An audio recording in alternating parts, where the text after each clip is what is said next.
it's time for DJ Rocky's Secret Files.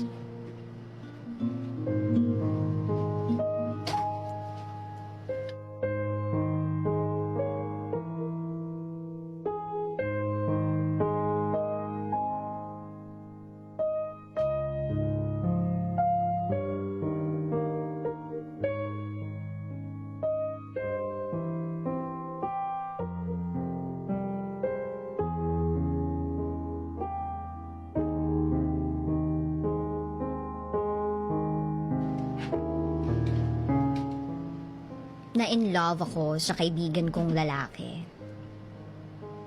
na may girlfriend noon. Lalaki din ako. And this is my secret file. Ako si Raymond, 19 years old. Nakatira ako sa Sampaloc, Manila. 5'7" ang taas, maputi, at nag-aaral sa Arellano University. Third year college sa kursong nursing. Simula ng klase, nakita ko na naman ang crush ko na si Kenneth. 5'9" siya. Mabuti. At maganda ang katawan. Palibasa, nagji-gym. Ang gwapo talaga niya. Kaso, straight. May girlfriend kasi. First subject, walang professor. Habang kausap ang mga classmates ko, napansin ko mag-isa lang si Kenneth. Nilapitan ko. Kumusta? Parang ang tahimik mo ngayon ah. Sagot niya, wala, may iniisip lang ako. Sabi ko, tara, kantin tayo, gusto mo? Sabi niya, tara. In fairness, mabait si Kenneth. Yun nga lang, palaging tahimik. Habang naglalakad kami papuntang kantina, sabi ko, nga pala, gusto mong mag-rent ng apartment? Naghahanap kasi ako ng ka-share sa renta. At sumagot siya ng, magkano ba? Gusto ko na din kasi mag-apartment or dorm. Nakakapagod kasi ang biyahe. Taga Cavite pa ako. Sabi ko, 8,000 ang monthly. Tag 4K tayo. At sumagot naman siya ng, o sige, itatanong ko muna kung papayagan ako. Pagkatapos namin kumain nun, klase uli. Uwian na. Pagkadating ko sa bahay, nagbihis na ako at humiga. Sa isip-isip ko, ay, sana naging bye na lang si Kenneth. Pero malabo. Varsity siya ng basketball sa school. Tapos 2 years na sila ng girlfriend niya. Kinabukasan, pagpasok ko ng school, absent si Kenneth. Bakit kaya? Pagkatapos ng klase, nagpunta kami ng classmates ko sa mall. Pagpasok namin, ay, di ba si Kenneth yun, tsaka yung girlfriend niya? Tanong ko kay Kay. Sumagot naman si Kay, oo nga no, kaya pala hindi pumasok, may date sila. Habang naglalakad kami paakyat sa second floor, bigla akong nawalan ng gana. Sabi ko, Kay, uwi na ako. Sumama yung pakiramdam ko. Sumagot lang sa akin si Kay ng, ganun ba? Kararating lang natin ah. Sige, ingat ka pag uwi. And then, pag uwi ko sa bahay, tinext ko si Kenneth. Sabi ko, Tol, pinayagan ka na ba doon sa apartment na sabi ko sa'yo? Ilang oras na hindi pa rin siya nagre-reply. Hanggang sa ayun, nakatulog ako. Sumunod na araw, after class, nakita ko si Kenneth kasama yung ibang varsity players. Bigla niya akong tinawag. Raymond! Lumapit ako. Yung apartment nga pala, pinayagan ako. Kailan tayo lilipat? Sabi niya. Sumagot ako, next week Tuesday para walang pasok. Sumagot naman siya ng, sige, pasensya na pala kung hindi ako nakapag-reply sa text mo Wala akong load eh. Sabi ko, okay lang yun. At sabi niya, o sige, may practice pa kami. Tumango na lang ako, sabay ngiti. Tuesday na. Magkikita na kami ni Kenneth para lumipat sa apartment na tutuluyan namin. Magkikita kami sa fast food, yung may bubuyog, sa tapat ng LRT Legarda Station.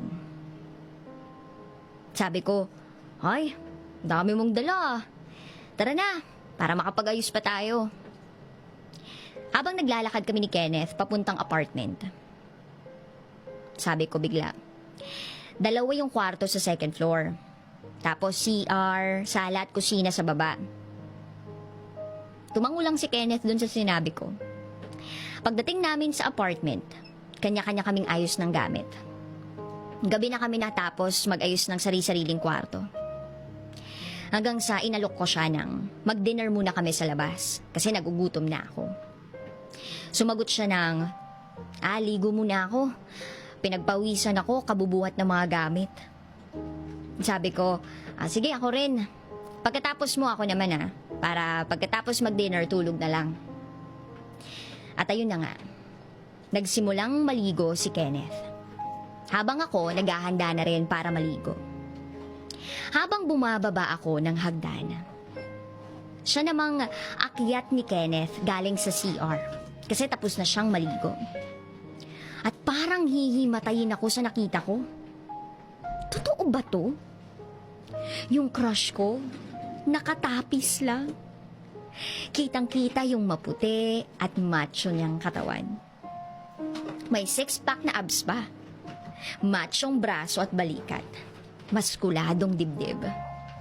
At yung umagaw talaga ng atensyon ko ay yung nakabukol sa kanya na parang may malaking itinatago sa baba. Nanlambot ang tuhod ko kay Kenneth pero hindi ko ipinahalata. Wala pa kasing nakakaalam na bay ako. Kahit boyfriend at sex sa same sex, hindi ko pa nasusubukan. Kasi hindi pa ganun katagal simula nung tinanggap ko sa sarili ko na ganito ako.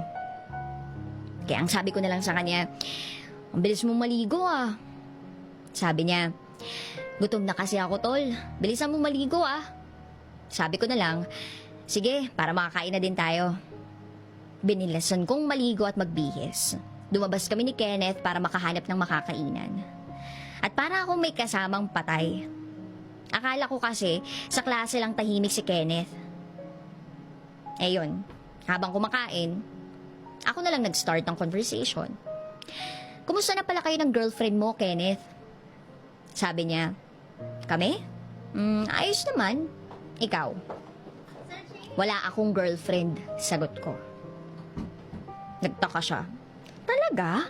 Sa itsura mong yan, wala kang girlfriend? Bakit hindi mo kaya ligawan si Kay?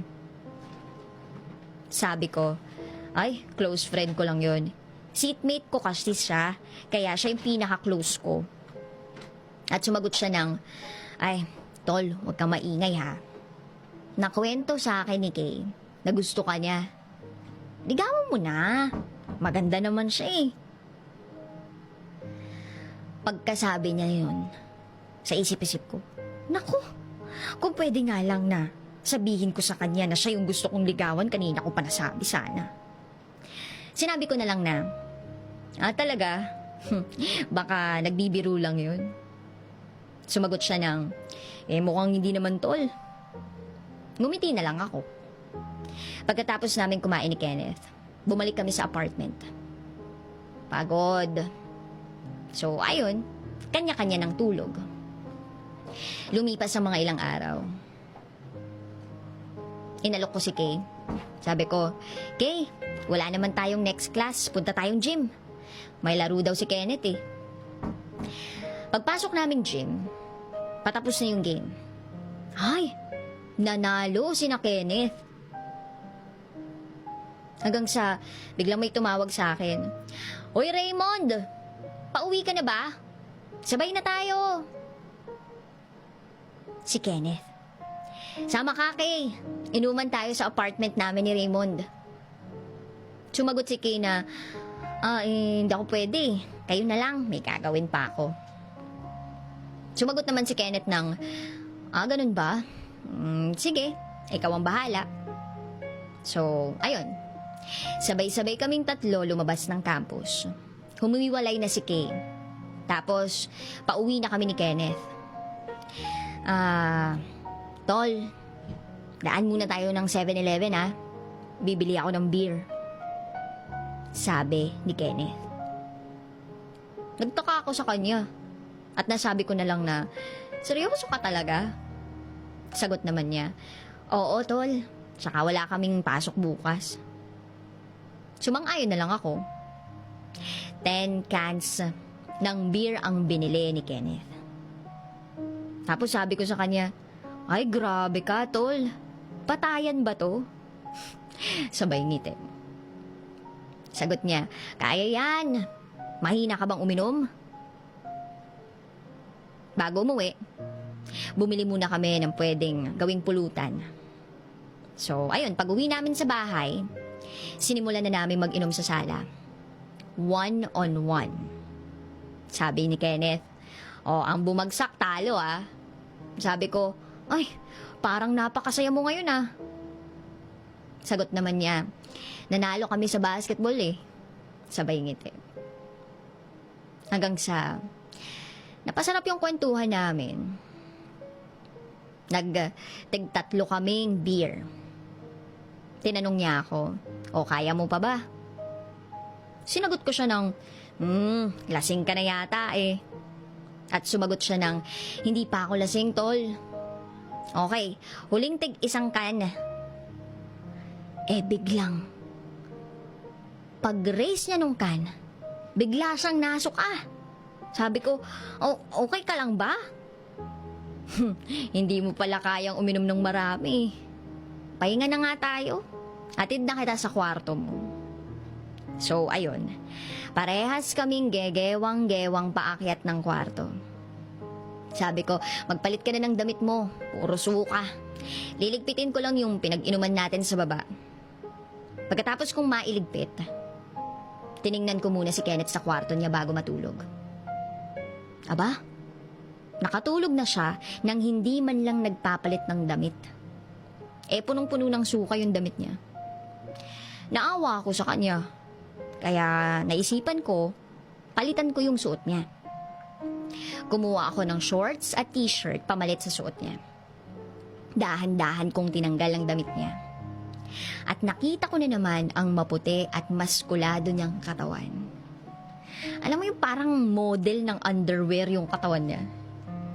Sumunod, dahan-dahan kong tinanggal ang suot niyang pantalon. Napalunok ako. Pinagpawisan at kinakabahan. Kitang-kita ko yung buong katawan ni Kenneth. Underwear na lang niya yung natitira. At talagang napapalunok ako kasi mukhang malaki talaga yung tinatago niya. Parang minamagnet yung kamay ko papunta doon sa nakabukol na yun. Pero pinigilan ko yung sarili ko. Sa sobrang pipigil ko, hindi ko na natiis. Hindi ko na nagawa. Lumapat ang kamay ko sa ibabaw ng underwear niya. Sa isip-isip ko, pagkakataon ko na to, matitikman ko na yung crush ko. Inawakan ko siya. At habang binababa ko yung bagay na hindi naman dapat ginagawa at hinuhubad sa kanya, bumibilis ang takbo ng puso ko. Napaisip ako, napatanong sa sarili ko, tama ba tong gagawin ko? Pinigilan ko yung sarili ko. Umupo ako at huminga ng malalim. Tinitigan ko si Kenneth habang natutulog. Ang gwapo niya talaga. Mapula ang mga labi niya. Unti-unti akong lumapit sa mukha niya. Dahan-dahan. Palapit ng papalapit. hanggang sa maglapat na ang mukha naming dalawa. Pumikit ako at dahan-dahan kong inilapit ang labi ko sa labi niya. Konti na lang magdidikit ng mga to. Hanggang sa yun na nga, naglapat ang aming mga labi. Ang lambot ng labi niya. Hindi ko na napigilan ang sarili ko. Hinalikan ko siya. Sinamantala ko ang pagkalasing niya. At habang hinahalikan ko siya, naramdaman kong biglang gumalaw ang labi ni Kenneth. Ay, napadilat ang mata ko sa kakaba. Pero tuloy pa rin ako sa paghalik sa kanya. At bigla ko nalang naramdaman na unti-unti siyang sumasagot sa halik sa labi niya. Mas lalong bumilis ang tibok ng puso ko, pero unti-unti kong inilayo ang labi ko. At habang lumalayo ako sa paghalik sa kanya, para bang may dahan-dahang umahawak sa braso ko paakyat sa aking batok. Ay, ang kamay niya. Bumibigat ito na parang gustong ilapit ang mukha ko sa kanya, dahan-dahan. At muli, naglapat ang aming mga labi. Hinahalikan na niya ako. Kaya gumanti na ako ng halik. Hanggang sa niyakap ko na siya ng mahigpit habang hinahalikan. Pababa ng pababa. At habang nangyayari yun, ay dahan-dahan niyang tinanggal ang damit ko. At doon na naglapat ang katawan naming dalawa. At yun na nga, may nangyari sa amin. Siya ang una ko na lalaki. Pagkatapos ng nangyari, tahimik kami parehas. Nagbihis na ako, bumaba ako sandali para umihi. Pagbalik ko sa kwarto ni Kenneth, nakatulog na siya nang hindi man lang nagbibihis. Ako na ang nagbihis sa kanya. Dahan-dahan lang, kasi baka magising. Pagkatapos ko siyang bihisan, pumunta na ako agad sa kwarto ko. Pagkahiga ako, nakatulog ako agad. Kinabukasan pagising ko, naisip ko agad yung nangyari. Ay, shit! Ano ba tong ginawa ko? Hindi ako makalabas ng kwarto. Hindi ko alam kung paano ko haharapin si Kenneth. Ilang minuto lang ang nakalipas. Ayun na. Lumabas na ako ng kwarto. Nakakandado ang kwarto ni Kenneth. Tahimik ang bahay. Ay, ito na nga ba yung sinasabi ko eh. Buong araw kong hindi nakita si Kenneth. Umalis siya habang tulog ako. Kinabukasan pagpasok ko sa eskwela, first subject wala si Kenneth. Hanggang sa matapos ang klase ngayong araw, walang Kenneth na nagpakita. Umuwi ako sa apartment ng Matamlay. Pagdating ko sa apartment, diretso ako agad sa kwarto. Napahinga ako ng malalim. Nag-iisip-isip at may halong pagsisisi. Sana hindi ko na lang ginawa yun. Nakatulog na lang ako sa kakaisip sa nangyari. Hindi na nga ako nakakain ng dinner. Kinabukasan, may klase uli. Pagpasok ko ng room, late ako ng 15 minutes. Andun si Kenneth, pero hindi ako makatingin ng diretso sa kanya. After class, lumapit si Kenneth. Raymond, pasensya na pala kung umalis ako last day nang hindi nagpapaalam sa'yo. Tumawag kasi si Mama, pinapauwi ako. Sabi ko, okay lang yun. Sumagot siya ng, sa fast food tayo na may clown. May treat. Nagulat ako. Hindi ko kasi in-expect na magiging ganito pa yung pakikitungo niya sa akin after nang nangyari. Inaaya niya pa ako sa isang fast food. Siguro nga, sobrang lasing siya nun kaya hindi niya maalala. So pagkatapos ng last subject, nagpunta na kami ni Kenneth sa fast food na yon. Tinanong ko siya, hindi ka ba uuwi ng apartment ngayon? Sabi niya, uuwi, pero may practice pa ako ng basketball eh. Sabi ko, sige, una na lang akong uuwi. Pagkatapos namin kumain, pumunta na siya sa practice niya. Ako naman, umuwi ng papuntang apartment. Nakangiti na ako, kasi wala nang problema. Mukhang hindi talaga naalala ni Kenneth yung nangyari. Pagdating ko ng apartment, nanood muna ako ng TV habang gumagawa ng homework. Ilang sandali lang, ay, biglang dumating si Kenneth. Umakyat na siya at nagbihis. And then bumaba siya, sabay gumawa ng homework. Tumunog yung cellphone ko. Si Kay, nag-text. Raymond, samahan mo ako bukas sa mall after ng class, may bibilhin ako. At habang nagtatype ako ng message, nagtanong bigla si Kenneth. Raymond, yung about nga pala sa nangyari sa atin nung isang gabi. Sabi ko, ha? Ang bakit? Ano bang nangyari last night? Kabado kong sagot kay Kenneth. Sabi niya, yung sa kwarto ko, bakit mo ginawa yun?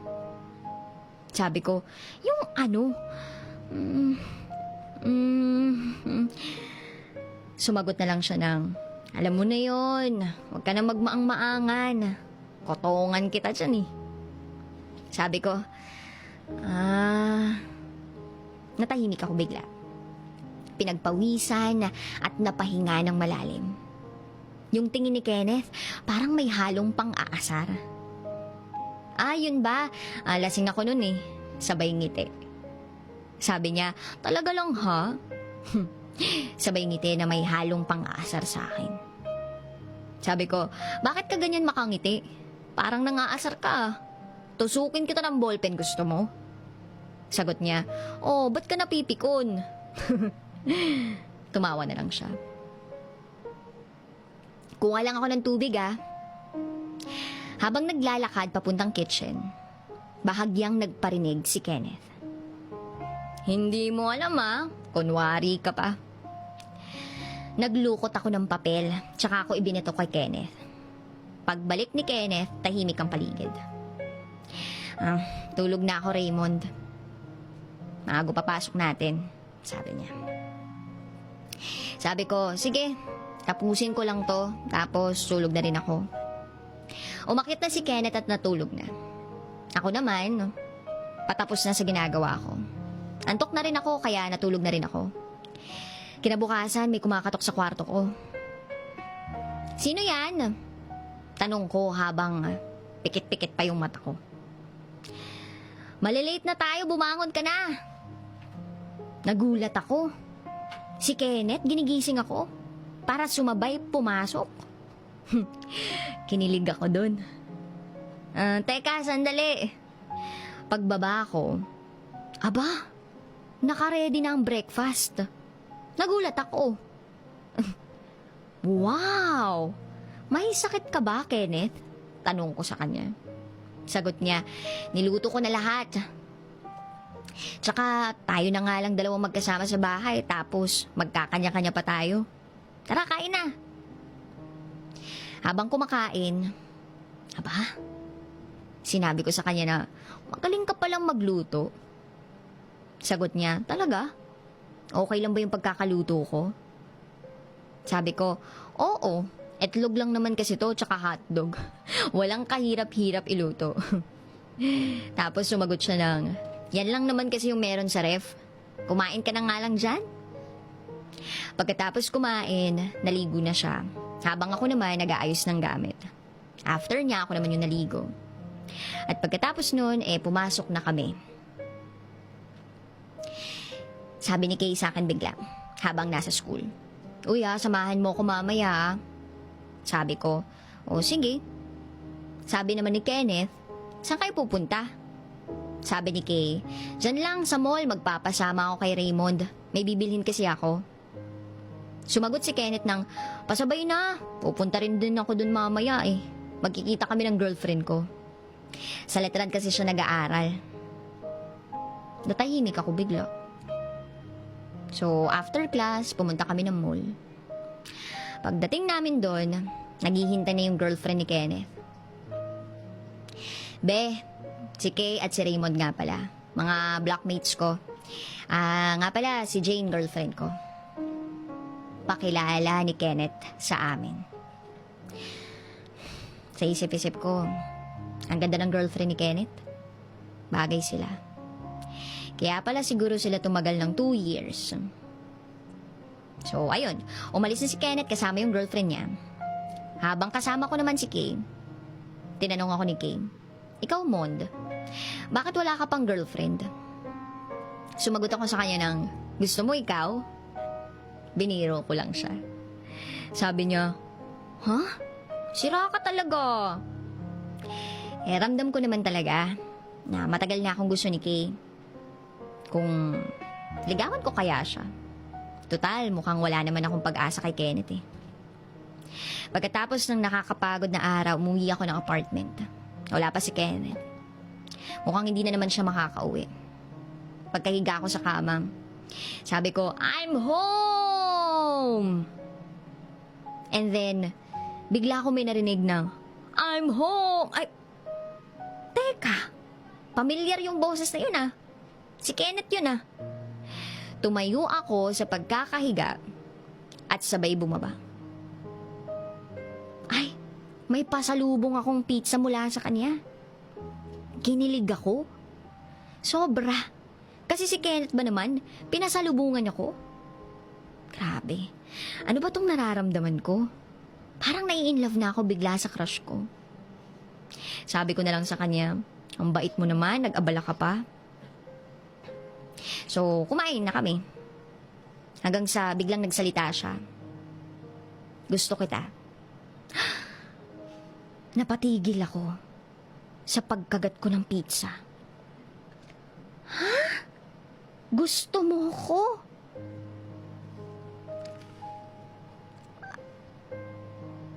Sabi ko, "Gusto kita." Sabi niya. Sabi ko, "What do you mean?" Sabi niya, "Basta gusto kita. Yun na lang muna." Pagkatapos ng nangyaring yun, mas lalo pa kami naging close sa isa't isa ni Kenneth. Everyday bago pumasok, pinagluluto niya ako ng breakfast. Minsan kumakain kami sa labas, minsan sa bahay lang. Minsan nagmumukmuk ako pag may date sila ng girlfriend niya. Pero lagi naman ako may pasalubong kapag umuwi siya. At habang lumilipas ang araw, mas lalong tumitindi yung nararamdaman ko para sa kanya. Hanggang sa isang gabi, tabi na kaming matulog ni Kenneth sa kwarto. Kasi, nawala ba naman yung susi ng kwarto niya? Gabi na, kaya hindi na niya mapuntahan yung may-ari ng bahay para mahiram yung duplicate ng susi para magamit. Pero natuwa ako ng time na yon. Habang magkatabi kami, tahimik. Nagpapakiramdaman kami pareho. Kenneth, paano kung sabihin ko sa'yo mahal na kita? Sabi ko sa kanya. Sabi niya, "Bakit mo naman natanong yan?" Sabi ko, Yun kasi yung nararamdaman ko sa'yo eh."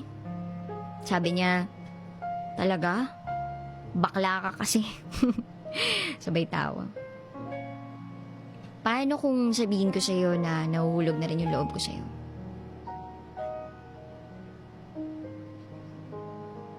Teka. Paano ka ba nagsimulang ma-inlove sa akin? Biglang tanong ni Kenneth. Sabi ko, first year pa lang tayo nun. Unang kita ko pa lang sa'yo, crush na kita. Ewan ko ba? Dati pa lang kasi nagkakagusto na rin ako sa lalaki pero hindi ko na lang pinapansin. Tapos lately, nagiging sweet and caring ka pa sa akin kaya na-fall ako sa kayo. Sabi niya, "Tagasan ka ba talaga?" Dyan lang, sa Vicente Cruz." And then, malapit ka lang pala. Diyan ka lang nag-apartment. Sabi ko, maingay kasi sa bahay. 5 kami magkakapatid. Hindi ako makapag-aral ng mabuti kaya naisipan kong humiwalay muna. Tapos naisip kita, kung hindi kita mapapapayag na makahati sa upa, hindi ko na itutuloy. Kasi gusto talaga kitang makasama. Kaso dinededma mo lang ako eh. Tapos, tinanong ko siya, "Di ba may girlfriend ka? Bakit ka nagkakagusto sa lalaki?" Sabi niya, "Hindi ko rin may paliwanag. Pag nakikita kita sa eskwela, iba yung nararamdaman ko. Kaya nga nung tinanong mo ko tungkol dun sa apartment, kinausap ko agad si mama para payagan ako. Remember the night na nag-inuman tayo? Alam ko lahat ng nangyari. Hindi lang kita pinigilan kasi gusto ko rin naman." Sabi ko, Talaga? Gusto mo bang makipagrelasyon sa akin? Sabi niya, may girlfriend ako eh. Tama na siguro na ganito na lang muna tayo. Pero gusto ko may tawagan tayong dalawa. Sabi nga ni Sharon Cuneta sa commercial, love ko to. So, ayun, love na yung tawagan namin. Nagyakapan na kami. 'Di ba? Ay, okay lang. Sabi niya sa akin, wag mo na lang pansinin yung mga tao sa paligid. So, ayun na. Hanggang sa isang araw, dali-daling lumabas si Kenneth ng pintuan at tuluyang umalis. Hindi ko alam kung anong nangyayari. Pero alam ko, maayos din kung ano man yun. Para bang may problema siya. Para bang meron siyang mabigat na problemang kinakaharap. Lumipas ang isang araw, 2, 3, hanggang 1 linggo. Wala pa ring text si Kenneth. Hanggang sa isang araw, may kumakatok sa pinto. Dali-dali kong binuksan yung pinto. Pero hindi si Kenneth yung nakita ko. Sino po sila? Dito ba yung apartment na tinutuluyan ni Kenneth? Sabi ko, opo, dito nga po. Sabi niya, ikaw ba si Raymond? Opo, ako nga po. Pwede ba kitang makausap? Sabi niya. Sabi ko, pasok po kayo. Nagpakilala siya. Siya ang nanay ni Kenneth. Hiningi niya daw yung address sa kanya para personal akong madalaw. So nag-alala ako. Sabi ko, may nangyari po ba sa kanya? Hindi na po kasi siya nagte-text simula nung umuwi siya sa inyo. Sabi niya, he's okay. Pumunta lang ako dito para makausap ka. Sabi ko, bakit po? Sumagot siya ng, nag-iisa kong anak si Kenneth. At ako ang may hawak ng cellphone niya, kaya ako rin ang nakakabasa ng mga text mo. Kung ano man ang namamagitan sa inyong dalawa, sana tapusin mo niya. Alam mo naman siguro na may girlfriend siya, hindi ba? Nagulat ako sa sinabi ng nanay ni Kenneth. Alam natin na mali ang relasyon ninyong dalawa. Kaisa-isa kong anak yun. Ayokong mabaliwala lang ang pinaghirapan ko at gusto kong magkaapo siya. At isa pa, mga bata pa kayo. Hindi niyo pa alam yung ginagawa ninyo.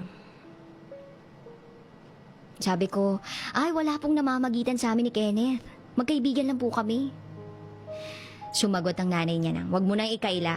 Inamin na rin sa akin ni Kenneth ang tungkol sa inyo. Kaya ako pala siya pinauwi noon kasi sumugod ang nanay ng girlfriend niya sa amin. 3 buwan ng buntes si Jane. Magiging tatay na si Kenneth. Mahirap mang tanggapin kasi ang bata pa ng anak ko pero andyan na. Kaya ang pakiusap ko lang sana sa'yo, wag mo na siyang guluhin. Wag ka na sanang dumagdag pa sa mga problema ko at sa pamilya ko. Nangingilid na yung luha ko nun pero pinipigilan ko. Sige po, gagawin ko po ang gusto niyo.